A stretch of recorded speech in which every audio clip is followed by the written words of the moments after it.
ఆకేమో TV డివోషనల్కు స్వాగతం.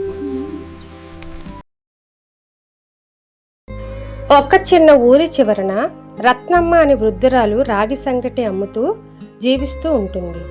ఆమె భోజనం రుచిగా ఉంటుంది. కానీ ఊరి జనం మాత్రం ఆమెను పిసినారి రత్నమ్మ అని ఈసడించుకుంటారు. ఎందుకంటే రూపాయి తక్కువైనా ఆమె ముద్ద పెట్టదు.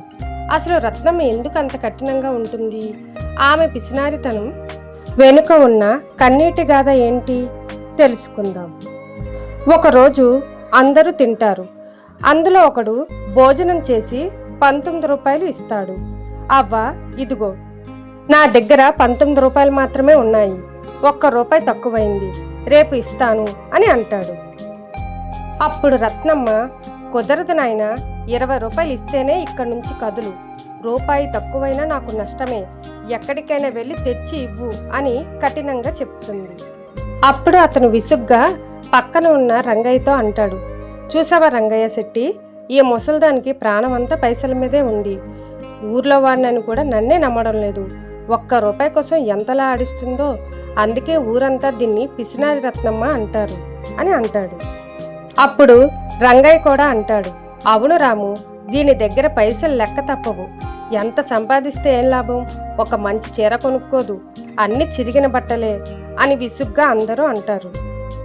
అప్పుడు రత్నమ్మ, మీరేమనుకుంటే అనుకోండి, నా రూపాయి ఇచ్చే నువ్వు కదులు అని గట్టిగా చెప్తుంది రాముకి. ఒకసారి రత్నమ్మ పొగలో దగ్గుతూ వంట చేస్తూ ఉంటుంది. రంగయ్య అక్కడికి వస్తాడు.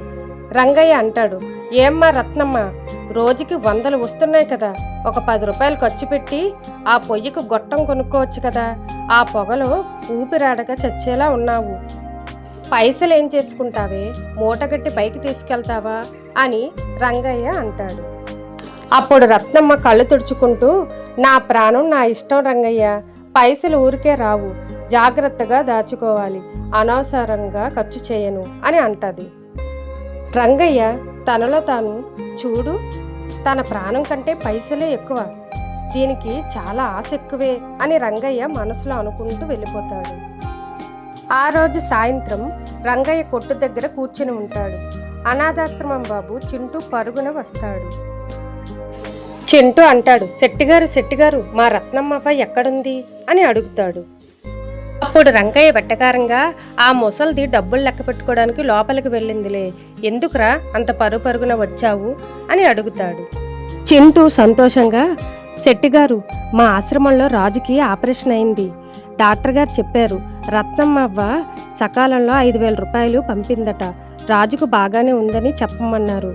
ఈ డబ్బు కోసం అవ్వ ఈ 4 రోజుల నుంచి తిని తినక ఎంతో కష్టపడిందట, మీకు తెలియదా అని అడిగాడు. రంగయ్య షాక్ అవుతూ, ఏంట్రా ఏమన్నావు, 5,000 రూపాయల ఆ ముసల్ది ఇచ్చిందా అని అడుగుతాడు. చింటూ కళ్ళల్లో నీళ్లతో, మీకు తెలియదా శెట్టిగారు, అవ్వ 1 రూపాయి కూడబెట్టి ఆ రాజుకి ఆపరేషన్ చేయించింది, అలాగే మా కోసం బట్టలు పుస్తకాలు అన్నీ అవ్వ కొంచెం డబ్బులు మాకు ఇస్తూ ఉంటుంది అని చెప్తాడు. ఆ మాటలు విన్న రంగయ్య రత్నమ్మ దగ్గరికి వెళ్తాడు. ఆవిడ అలసిపోయి కూర్చొని ఉంటుంది. అప్పుడు రంగయ్య రత్నమ్మతో ఇలా అంటాడు, రత్నమ్మ, నన్ను క్షమించమ్మా, నిన్ను పిసినారి అనుకున్నాను, కానీ తిని తినక ఎందుకమ్మా ఇంతలా కష్టపడుతున్నావు అని అడుగుతాడు. అప్పుడు రత్నమ్మ కళ్ళల్లో నీళ్లతో, రంగయ్య, 25 ఏళ్ల క్రితం నాకు ఒక కొడుకు ఉండేవాడు, వాడికి జబ్బు చేస్తే చేతులు చిల్లి గవ్వలేక ఆసుపత్రికి తీసుకెళ్ళలేక నా కళ్ళ ముందే వాడు చనిపోయాడు. 1 రూపాయి, ఒక్కటంటే 1 రూపాయి తక్కువ అవడం వల్ల వాడు అందకుండా పోయాడు. అప్పుడే నిర్ణయించుకున్నాను రంగయ్య, డబ్బు లేక ఏ బిడ్డ ప్రాణం పోకూడదని.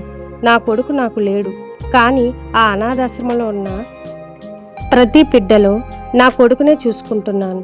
నేను ఒక పూట తినకపోయినా పర్వాలేదు, కానీ నా చేతికి వచ్చే 1 రూపాయి కూడా ఒక బిడ్డ ప్రాణం నిలబెట్టాలి అని అంటుంది. ఆ మాటలకి రంగయ్య తలదించుకొని సిగ్గుపడతాడు. లోకం దృష్టిలో పిసినారిగా కనిపించే రత్నమ్మ ఆ అనాథ బిడ్డల దృష్టిలో ఒక దేవత. ఎదుటివారి వేషధారణను చూసి వారిని అంచనా వేయకండి, నిప్పులాంటి నిజం ఎప్పుడూ లోపలే ఉంటుంది. మిత్రులారా, ఈ కథ మీకు నచ్చిందా? నచ్చితే లైక్ చేయండి, షేర్ చేయండి.